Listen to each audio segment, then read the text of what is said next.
All right, in this lesson, we're looking at the probability of independent and dependent events. Probability is the likelihood that a desired event will occur.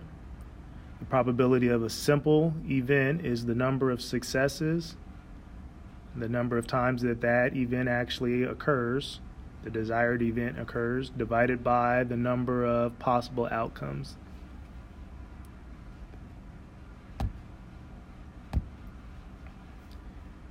Independent events are those that do not have an effect on each other. Dependent events, they do affect each other. For example, each time a woman gives birth to a child, the probability of having a boy or a girl is not impacted by the gender of the first child. All right, so those are independent events, whereas if you're pulling marbles out of a bag, each time you pull the marble out of the bag, the probability of choosing the desired marble, it is dependent on the marble that you chose the first time or each preceding time.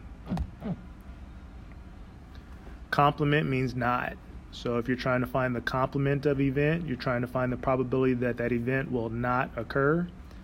And since the probability of something definitely occurring is 1, then we would just subtract the probability of that event from 1 to find its complement. And then other notation for the complement is the probability of A superscript C, or you may just see a bar over the event. Compound probabilities are more than one probability, such as the probability of A and B. And the probability of A and B occurring is the probability of A times the probability of B. The probability of A or B occurring is the probability of A plus the probability of B minus the probability of A and B occurring.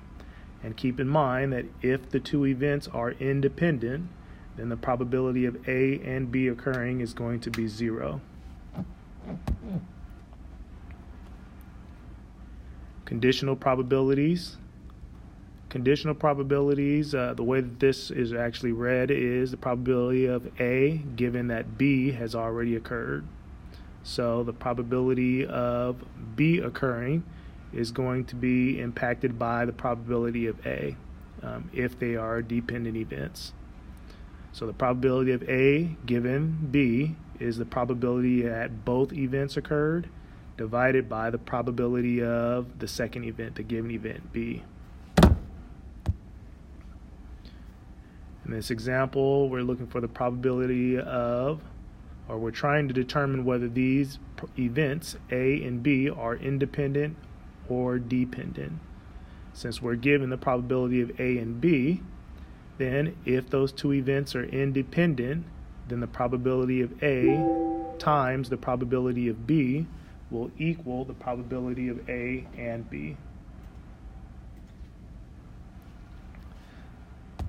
All right, so whenever I plug in those probabilities, probability of A and B is 63 over 400.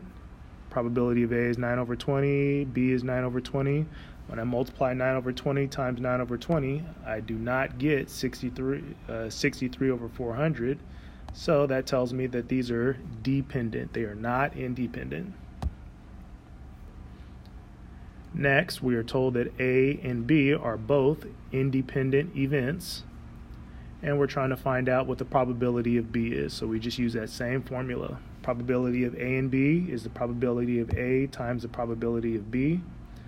Plug in the probabilities that are given and solve for the probability of B by multiplying both sides by the reciprocal of 2/5. And we get the probability of B is equal to 11 over 20. Next example, we're given the complement of the probability of the complement of A, probability of A and B, and we're trying to determine the probability of B given that A has already occurred.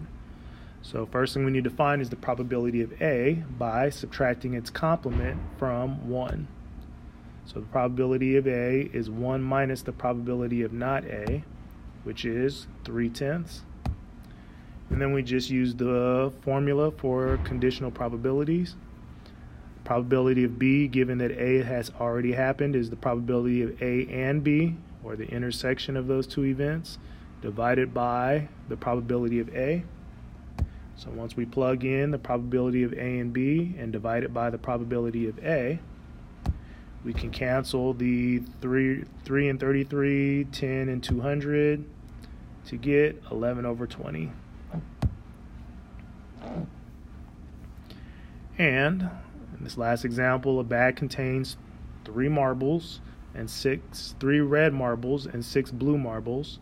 You randomly pick a marble and then return it to the bag before picking another.